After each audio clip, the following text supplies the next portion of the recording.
Hernê Entrevista.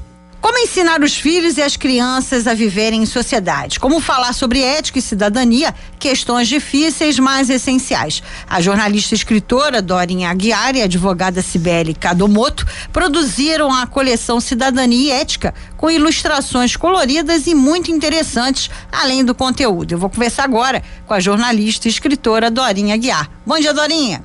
Bom dia, Ermelinda, Rita e ouvintes da Rádio Roquete Pinto.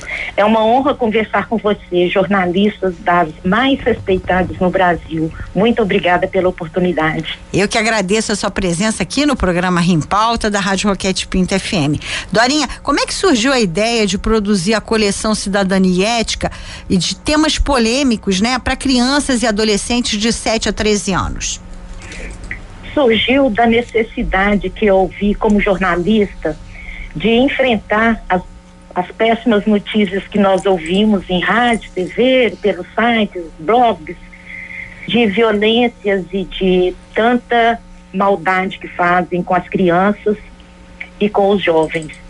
Como que eles usam as crianças e jovens que não estão fortalecidos por princípios morais e éticos para o mal. Então, essa coleção nasceu mesmo em resposta à nossa indignação de tanto sofrimento que as crianças e jovens passam diariamente em todo o Brasil e no mundo também, né, Ermelinda? Dorinha, como é que é abordar esses temas aí de forma interessante e atraente? Pois é, nós fizemos 4 livros, sendo uma sequência. Nós abordamos, em primeiro lugar, o que é cidadania. E dentro desse tema, a gente, com o exemplo de estacionar uma bicicleta, uma criança que está estacionando uma bicicleta em determinado local, um adulto chega para essa criança e fala: você não pode estacionar essa bicicleta aí. Então, mas por que não posso? Aí tem 4 opções. Não pode porque eu não quero. Não pode porque tem uma lei que proíbe estacionar bicicleta aqui. Não pode porque a companhia de energia está fazendo uma manutenção e isso pode ocasionar um acidente. Ou não pode porque os seus pais estão pensando que você está na escola e você está aqui passeando de bicicleta. Bom, então a partir de um exemplo muito simples, a gente leva a criança a raciocinar. Quer dizer, nós vamos ensinar a criança a pensar sobre as consequências de cada atitude dela. E dentro desse pensamento, a gente vai incluindo conceitos de Estado, de direitos, de deveres e obrigações, das leis, do papel da imprensa e da importância da participação social de cada pessoa na realidade do que a gente está vivendo. A importância do voto e a diferenciação entre dever, que Kant fala, e obrigação, que é a exigência da lei. Então, a gente vai construindo situações, fazendo com que a criança vá pensando, raciocinando o que ela deve e o que ela não deve fazer, o que ela é obrigada, o que ela não é obrigada. E a gente chama atenção nesse livro para o inciso 2º do artigo 5º da Constituição Federal, que fala: ninguém é obrigado a fazer ou deixar de fazer alguma coisa, senão em virtude de lei. Então a gente fala da Constituição, né, que nela estão as bases da cidadania, como os direitos e deveres fundamentais de cada pessoa, a chave da liberdade, né, as garantias que cada um tem e o reflexo da sua escolha no voto de nossos representantes, né, em cada instância de poder. Então, imagine, Ermelinda, a importância, se desde o ensino fundamental os jovens tiverem a certeza da importância do seu voto. Mas aí, a partir dessa constatação e desses conceitos e da prática de cidadania já mais consolidados, nós entramos no 2º livro, que chama Ética e Moral. O que tem a ver com isso? É um livro, essa coleção é toda ilustrada em mangá, e as ilustrações também ajudam a sensibilizar o leitor, porque elas são bastante fortes. Porque existe uma orientação de que o que a gente mais memoriza, o que a gente mais guarda é o que nos causa impacto. Então, além das palavras e dos conceitos e da forma que a gente vai inserindo o conteúdo para o leitor, as ilustrações também chocam, sabe? Elas acrescentam informações ao texto. Na coleção, né, a gente pode dizer que a coleção ela auxilia na preparação do estudante para a vida em sociedade. Como vocês mostram que agir com ética é vantajoso em qualquer situação, apesar de não ser fácil? Ótima pergunta. Desde Aristóteles, né, o conceito de ética é colocado como uma norma, uma conduta, né? um conjunto de leis internas que precisam do conhecimento para saber agir de forma correta. Então, a ética, a gente dá um exemplo, né? Nesse segundo livro, como a gente quis ser bastante didática, a gente dá um exemplo de uma criança que vê um estojo do coleguinha e que tem vontade de pegar o estojo para si. Ela fica olhando o estojo pensando, eu podia ficar com esse estojo. Aí ela pensa assim, não vou ficar não, porque se eu chegar em casa com um estojo, mamãe vai acabar descobrindo que eu peguei, então eu não vou pegar. Então Kant fala que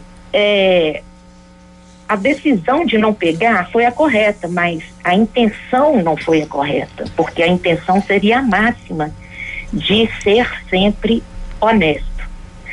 Então, o Kant vai ensinando a gente que a intenção, ela é muito importante, não só para nos levar às máximas que podem ser universalizadas, ou seja, que deve ser replicada no mundo inteiro, mas como também chegar no imperativo categórico, né? Que seria o quê? De construir as próprias normas morais para si. Porque se a gente tiver essas normas dentro do raciocínio lógico e dentro do que o que é bom para mim é bom para você e pode se tornar universal, então nós mesmos vamos elaborar as nossas próprias leis, nós estamos aptos a isso. Então, no livro, a gente vai colocando os princípios da universalidade, da impessoalidade. Eu não vou ser honesto porque eu estou no Oriente Médio, ou se eu estou aqui no Brasil, ou se eu estou lá na Rússia. Eu vou ser honesto porque os meus princípios, a minha maneira de ser, de pensar e de agir, me faz ser honesto. A razão, o motivo, os argumentos e as máximas, né? Agora, a intenção é muito importante, porque às vezes eu posso errar, né? Mas sem a intenção de errar. Ou, às vezes, eu posso até acertar, como foi a menina do estojo, não pegou, mas com a intenção errada. Então, isso é muito importante para quê? Para a gente conhecer o caráter da pessoa, né? Ou a personalidade. Então, a questão do agir moral que se encontra com o agir racional, induzindo a leis éticas absolutas, estabelecidas por mim mesma, com o meu raciocínio. Então, e eu acho muito bacana, né, Kant, que fala, também Aristóteles falava, mas Kant que fala que a chave da liberdade é o agir racional. Ninguém pode ser livre se não agir de forma racional e de forma com as suas leis éticas construídas por si, mas com o conhecimento do que é isso. Será Dorinha, será que o jovem de hoje ele consegue arcar com essas consequências das decisões que ele tem do livre-arbítrio? Pois eu creio, sabe, Ermelinda, que há décadas a nossa educação, a educação tanto formal quanto mesmo familiar, deixou de lado muitos conhecimentos e muita prática do que é a cidadania e do que é ética. Então, eu creio que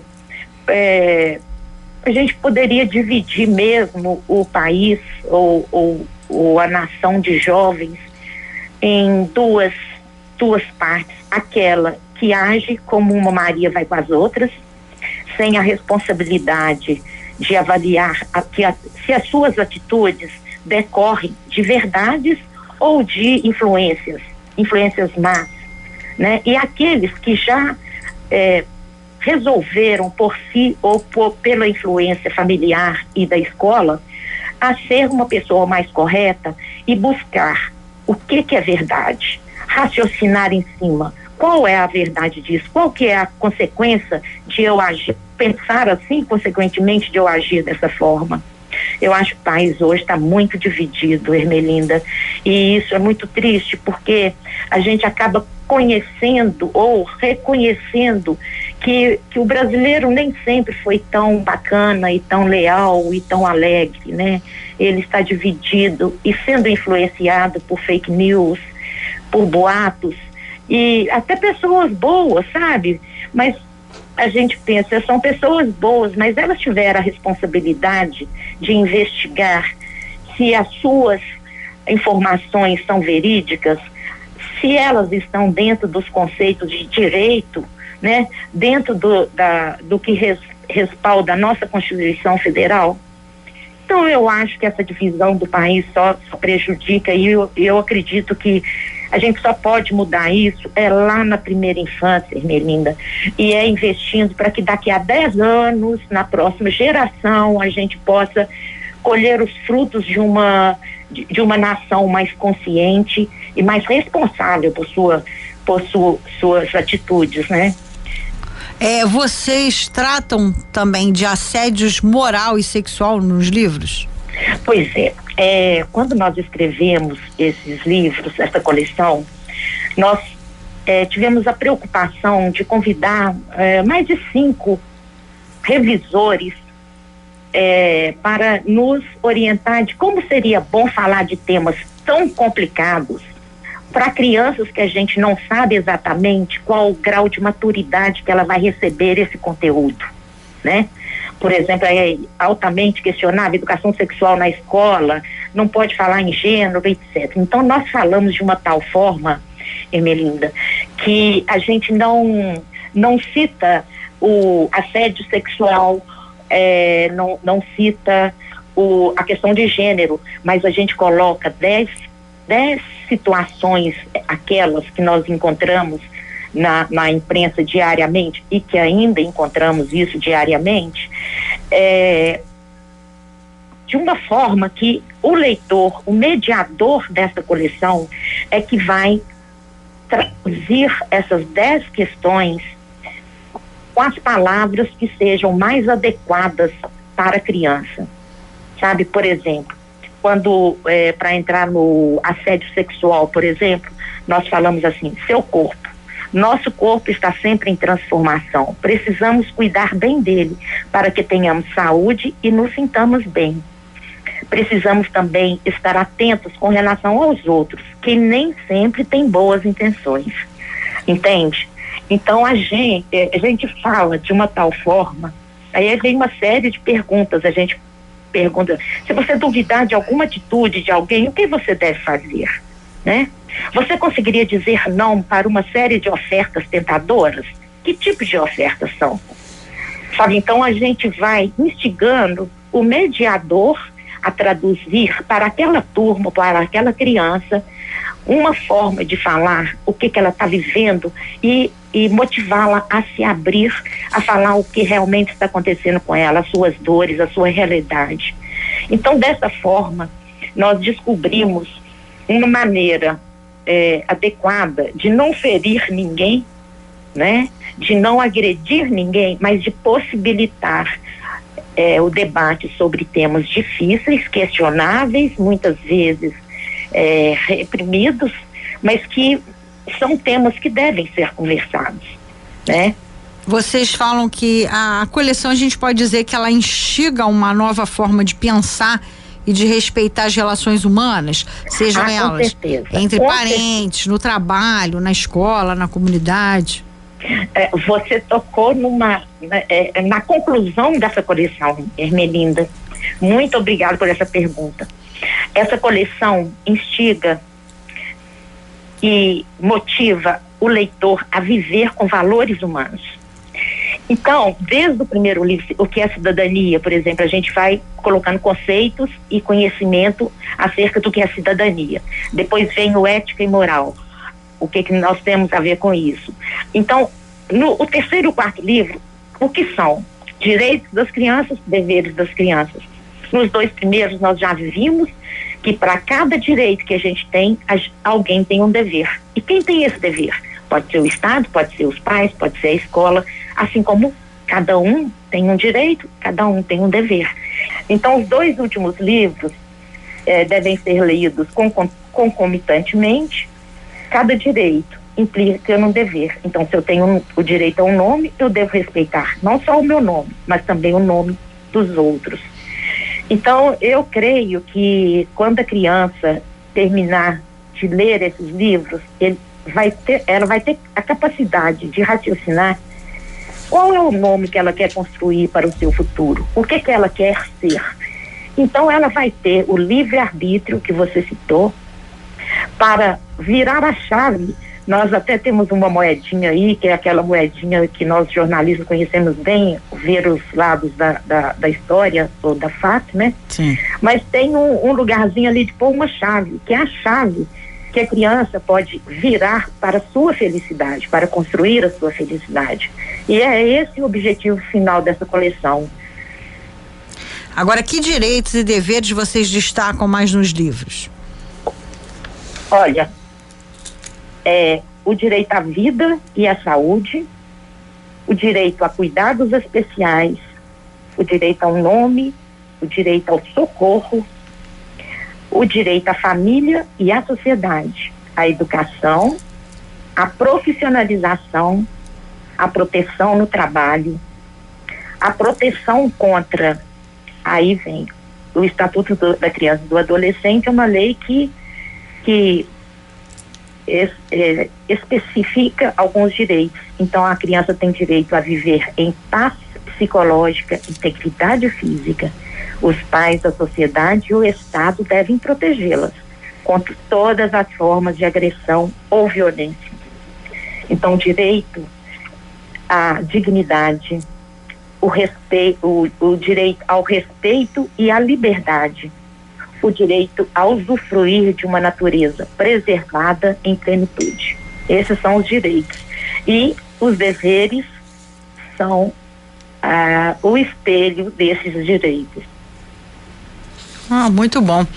Agora, Dorinha, como é que as pessoas podem ter acesso à coleção Cidadania e Ética? Deixa para mim a sua rede social e como as pessoas podem comprar. Eu tenho algumas redes sociais importantes. Eu vou falar primeiro do YouTube, porque eu tenho muito conteúdo lá gratuito para quem quiser conhecer. Dorinha Aguiar Autora. Também Dorinha Aguiar Autora é um dos meus Instagrams, ou Dorinha Pra Ser Feliz. Pra Ser Feliz é a empresa que negocia meus livros, que estão em todas as plataformas digitais do mundo e nas principais livrarias digitais também.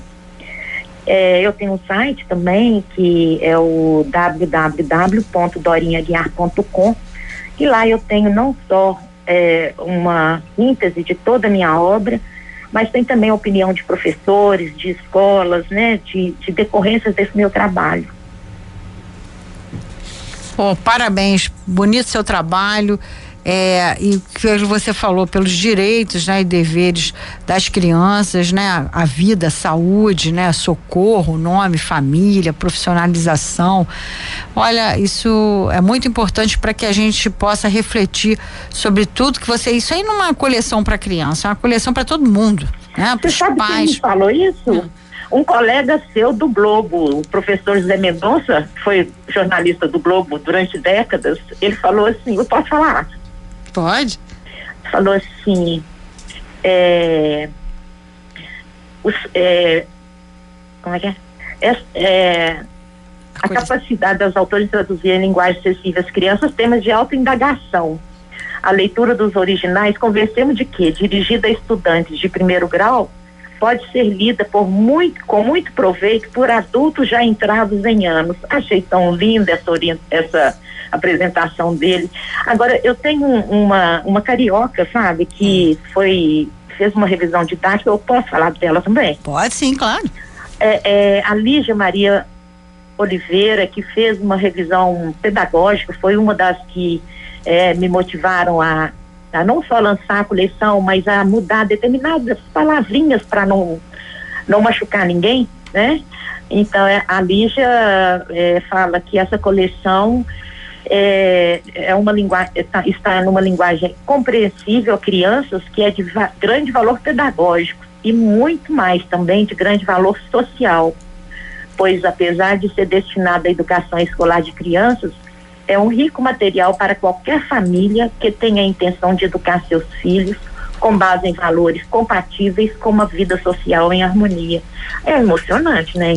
Com certeza. Mas só falou a verdade, né, Dorinha? Pelo que eu tô vendo aqui, realmente pelo que você falou, que você descreveu nos livros, né? Você tá falando a verdade.